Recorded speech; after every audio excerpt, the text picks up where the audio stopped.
বনলতা সেন। হাজার বছর ধরে আমি পথ হাঁটিতেছি পৃথিবীর পথে।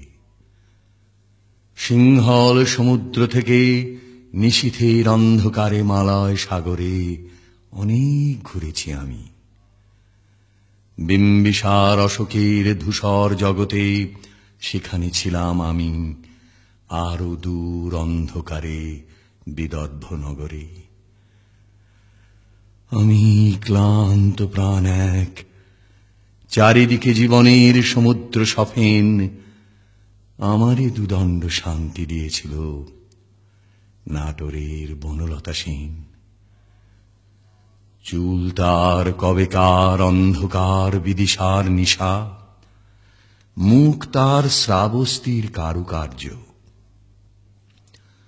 অতিদূর সমুদ্রের পর হাল ভেঙে যে নাবিক হারায়েছে দিশা, সবুজ ঘাসের দেশ যখন সে চোখে দেখে দারুচিনি দ্বীপের ভিতর, তেমনি দেখেছি তারে অন্ধকারে। বলেছে সে, এতদিন কোথায় ছিলেন? পাখির নীড়ের মতো চোখ তুলে নাটোরের বনলতা সেন।